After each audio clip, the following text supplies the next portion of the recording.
Hey everybody, Adam here with Hometown Acres. Welcome back. Fall is in full swing. Last night we had trick or treat. A few nights ago we had our local Halloween parade here. And before you know it, the snow is going to be flying. Over the last couple of videos, we have been working on all of our fall/winter prep. And today's no different. I've still got a handful of items that need buttoned up, starting with getting the zero-turn mower put away. We're going to start out with putting some seafoam in it. And then I want to get a fuel shutoff on it so I can completely drain the carburetor bowl and not have to worry about the carburetor being gummed up come spring. So if you've never heard of seafoam before, what I'm going to be using it for is a fuel stabilizer. And if I was running ethanol-free fuel in the zero turn, you could probably get away with skipping this step, but I cut 5 acres of grass every single week all summer long. I put almost as much fuel in the zero turn as I do our vehicles, and ethanol-free fuel is about $1 more per gallon. So I'd go broke putting ethanol-free fuel in this thing. Snow blowers, leaf blowers, chainsaws, all that stuff, sure, absolutely, I agree. Small engines, ethanol-free, but this is my one exception, and so I just substitute that with putting a little bit of fuel stabilizer in it over the winter. And like I said, we're gonna put a fuel shutoff on this to make sure that the carburetor is empty all winter long and not causing any of those needles or jets to gum up.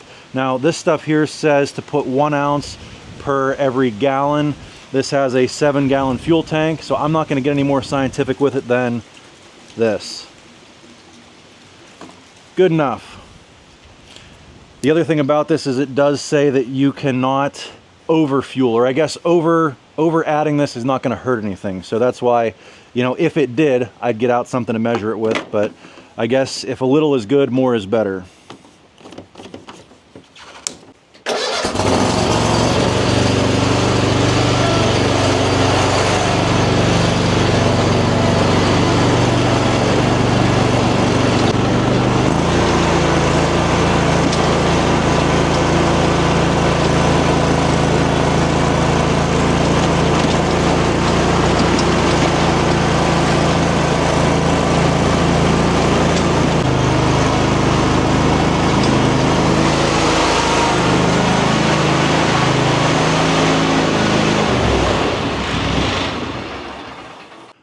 All right, we got the seat flipped up on the zero turn, and yeah, you can tell where I missed a spot when I went to go clean it one last time. On top of the fuel tank here underneath the seat is a disaster. I'll need to get that taken care of before I put it away. But you've got 2 lines coming out of the top of the fuel tank. One is your fuel line, one is a little vent tube, so that way you're not drawing a suction when you're pulling fuel into your system.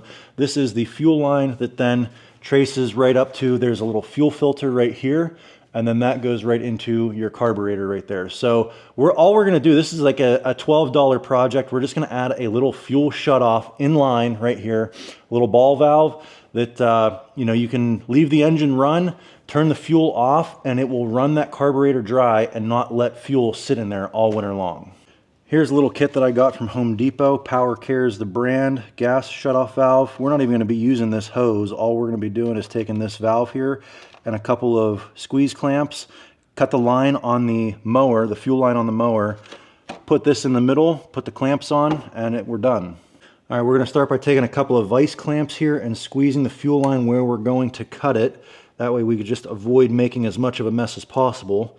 I don't wanna be bleeding fuel everywhere while we're trying to get that new hose clamp in.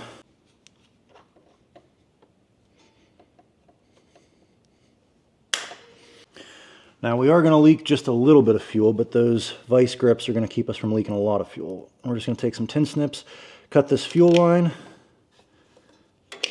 There, hardly even a couple of drops. Then we're going to take our hose clamps and get them on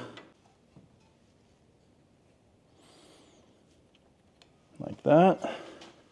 It is kind of irritating that these don't just come with an inline fuel shutoff. It would make this a lot easier, but again, this is a 2-minute fix. Then we're going to take our shutoff valve, and it's got barbed fittings on both sides. Just pop that in.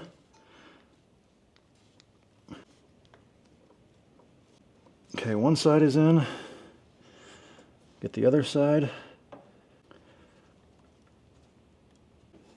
Okay, we should be able to release our vice grips, hopefully not have any leaks.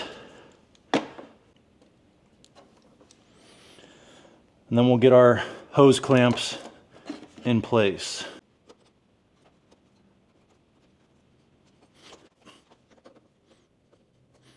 Okay, there we go. Job is done. Right now, this would be the off position because it is showing you that the ball valve is cutting off flow, and then this would be on. So now what we're gonna do, take it up to the shed, run some of that seafoam through the system, and then when we're ready to, all we're gonna do is leave the engine running, flip this off, and let it suck as much fuel through this line, through the carburetor until it's all dry, and it will naturally kill itself because it'll run out of fuel.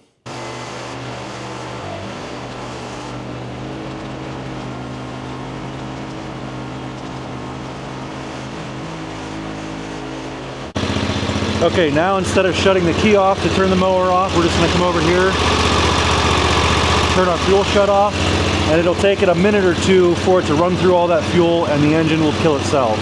I suppose I could speed up the process by revving it up a bit.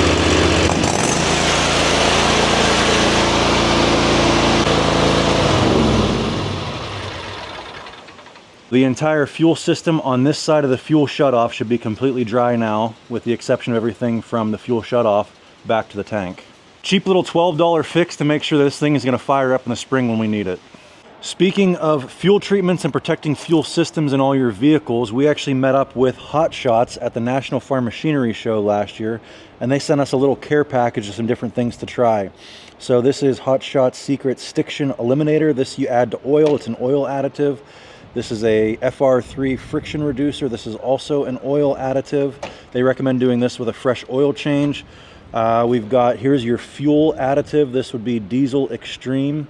I believe this one, they say on the back, it says you should add this to clean your fuel system every 6,000 miles. Obviously that would be for a diesel truck, but you know, for the excavator, I'm sure there's an hour interval or something. Here's an everyday diesel treatment. And then here you've got your diesel winter rescue. I don't know about you guys, but I do add anti-gel. This is the only product out of all these that I've tried so far, and I do swear by this, because if you've ever had your diesel fuel gel in the wintertime, it is not a fun experience. It basically shoots your whole day. You can't get anything done because the machines won't run. So what we're gonna do right now is add this diesel winter anti-gel to all of the tanks on the equipment, as well as our 100-gallon diesel tank right here. Because even though we're not getting, you know, cold freezing temperatures yet, it's just a matter of time. And you want to get that anti-gel mixed fuel mixed through the fuel system, so when it does get cold, it's already in there and you're not trying to add it after the fact. That would be when you need the diesel winter rescue, because they say to that you would add it to your fuel tank. You'd have to pull off your fuel filter, mix a 50-50 mixture of this with diesel fuel, put that into your fuel filter to kind of try to de-gel the diesel. It's a whole thing. It's just a lot easier to put this in now and not have to worry about it. You know, I always thought that it had to get down to like -30 degrees and diesel only gelled out in like North Dakota or something like that. And then one year I was running the tractor and it was like 18 degrees out or something, not terribly cold, but well below freezing, you know, Fahrenheit. And the tractor wasn't running right. And I was like, what in the heck is going on? I honestly didn't even think that diesel gelling was an option. I thought there was something wrong with the tractor. And sure enough, at 18 degrees, that was cold enough to get the diesel to gel, and the fuel filter was basically like slush, and the diesel couldn't move through, so it was just starving it for fuel, and it kept shutting off on me. And yeah, so ever since then, now I add diesel gel, usually around October, November timeframe or something, just to start working it through the fuel systems. We'll go ahead and add a little bit of anti-gel to all of the fuel tanks too, just because winter tends to sneak up on you. If you don't do it while you're thinking about it, you'll forget to do it, and you'll end up, next thing you know, we'll have 15-degree nights and it'll be freezing up.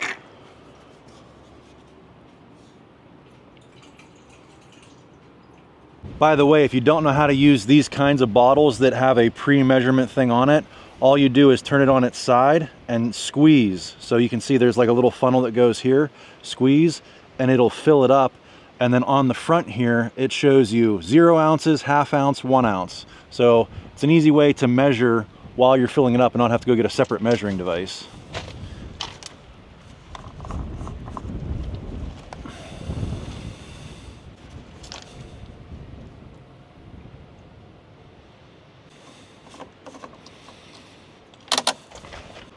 We'll add a little bit of this Hot Shot Secret Everyday Diesel Treatment formula as well. Again, I've never used any of this stuff with the exception of the anti-gel, so if any of you guys have used it, let me know in the comments below whether it's any good. Do you swear by it, or is it just a gimmick? I don't know. I'm not here to sell you on it. I'm just trying it. I mean, it says, all this stuff says it's to increase lubricity and decrease friction, so can't really go wrong.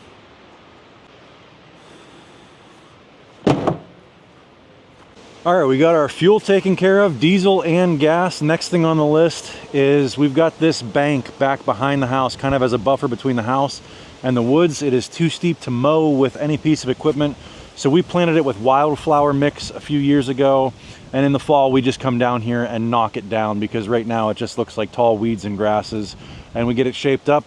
Use the Bombelite flail mulcher, the mini excavator. I can sit up on top. We've got a ridge or a small little trail up on top here. I can ride the whole way up and just mow the whole bank. And I don't know what slope looks like on camera, but that is certainly too steep to get any kind of zero turn mower, tractor, anything on. So this is the right tool for the job. I will say though, this is a flail mulcher, and I almost kind of wish that I had a brush hog attachment, because the way these teeth work, they work great for woody material, but when you're working in grassy material, they'll kind of leave some stragglers, and you might have to go over an area 2 or 3 times to get it really knocked down and looking good. Whereas if you had a brush hog or something on the end of the stick, I think it would get it all in one pass.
All right, the back hill behind the shop is all mowed down for the winter, and I'll show you what I mean when I say that I think a rotary cutter would do a better job. It looks good when you just look at it from far, but when you get up close, you can see all the little stragglers that it leaves. It does a really good job at taking all the leaves and all the heavy stuff off, but you're still left with these little stems because it doesn't have blades on it, it has teeth. So these end up just flapping around and it doesn't actually cut them down low like a brush hog would. But anyway, now that that's all done, we got one last project I want to get done here real quick. And this is one of those projects that I ran out of time and I didn't have the right materials on hand. So now I've got to go back and redo it the right way.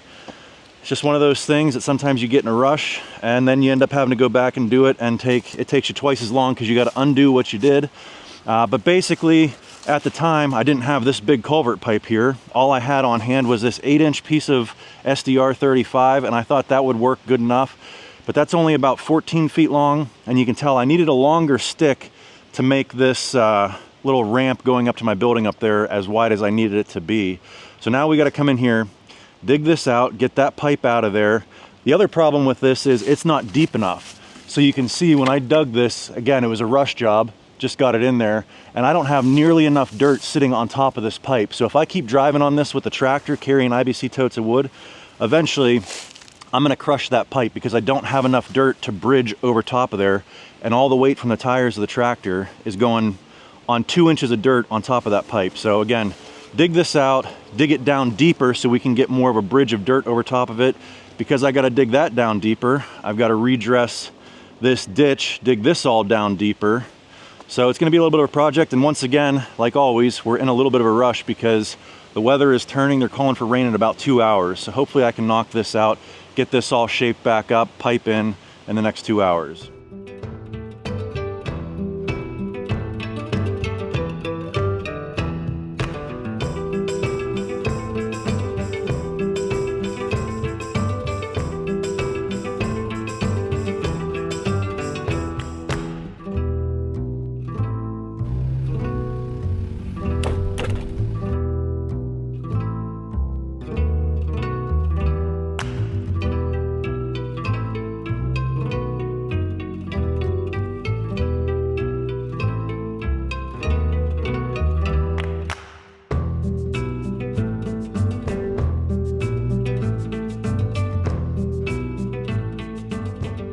All right, the old 8-inch culvert is out, the new 10-inch culvert is in. I don't know if I mentioned before, but a standard size culvert, once you get into this style of culvert, is 20 foot long, whereas we had a 14-foot stick of the 8-inch stuff before.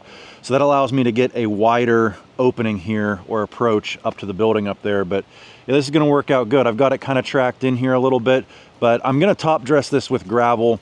I don't wanna do it yet because this is fresh dirt and it's fairly wet right now. So I wanted to get a couple of rains on it, let it settle, do what it's gonna do, and then we'll go ahead and bring a load of 2A limestone in here and get this all mapped out all the way up to the building. That way, in the wintertime, when I'm going to get my baskets of wood out of the woodshed over there, we're not fighting with mud or anything like that. So, but yeah, we got this ditch dug out all the way up to the downspout of the building. We've got fall all the way down. We'll hit this culvert, come to the other side, and we've got it daylighted on this side as well. And then I came in here with the Mongo tilt bucket and kind of tapped in this side to try to pack that in as well as I could. But yeah, I think this is looking good. So yeah, we're still just working our way through all of our fall projects, getting ready for the winter slowdown. I don't know about you guys, but I really enjoy knocking out these smaller projects and kind of gearing up for that hibernation, right? Getting all these last minute things done so that when the snow flies, you can kind of just sit inside and babysit the wood stove. Anyway, I hope you guys enjoyed this one. If you did, give me a big thumbs up, click that subscribe button, and we'll catch you on the next one. Thanks for watching.